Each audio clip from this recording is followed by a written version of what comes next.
News presenter Samia সরকার।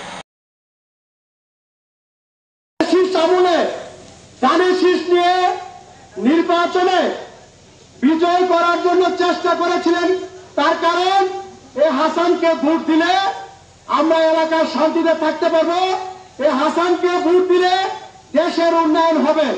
প্রিয় বন্ধুরা আমার, আপনারা সঠিক সময়ে সঠিক সিদ্ধান্ত নেন। আপনারা যদি আমাকে ভোট না দিতেন তাহলে আমি জেল থেকে বের হতে পারতাম না।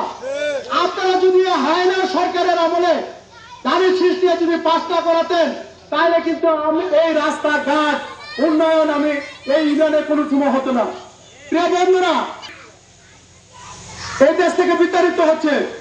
আজকে যদি মাসুদুজ্জামান সারা অন্য কেউ চেয়ারম্যান নির্বাচিত হতো তাহলে কি এই চেয়ারম্যান এই দেশে থাকতে পারত? যেখানে প্রধানমন্ত্রী, যেখানে মন্ত্রী এমপি, যেখানে বাইতুল মুকাররমের খতিব সহ শত শত মন্ত্রী এমপি দেশ ছাড়া হয়ে গেছে। তাইলে আমি বিশ্বাস করি আপনারা সঠিক সময়ে সঠিকভাবে ভোট দিচ্ছেন। সারা বাংলাদেশের মধ্যে নরসিংদী জেলার মধ্যে কোন চেয়ারম্যান ইউনিয়ন পরিষদে যেতে পারে না। আপনাদের চেয়ারম্যান, এই চরাইলে ইউনিয়নের চেয়ারম্যান, তিনি নিয়মিত এই পরিশোধ করছেন।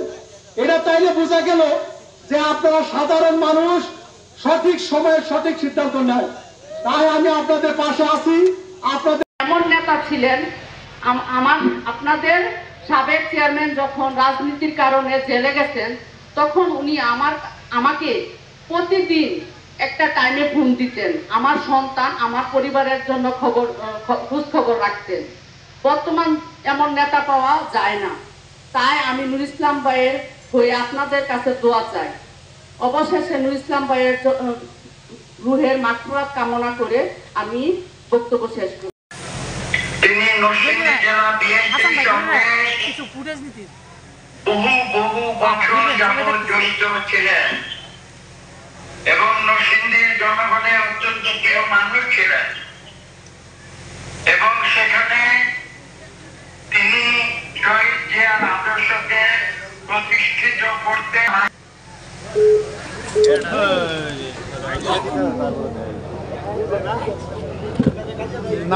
আপনারা জানেন যে তিনি অকালে অত্যন্ত তরুণ বয়সে আমাদের ছেড়ে চলে গিয়েছেন। যারা মৃত্যুবরণ করছে তাদের মোকাবিলা করবেন। তবে সবশেষে একটা আমাদের অনুভূতি, আজকে আমাদের এই বিএনপির রাজনীতির ক্ষেত্রে অনেক ধরনের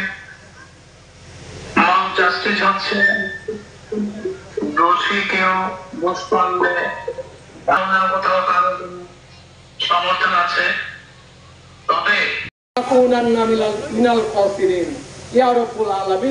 আমরা কতিপয় গুনাহগার বান্দা বাগাইকান্দির ভূমিতে বসে আমরা তোমার সাই দরবারে হাত উঠাইলাম।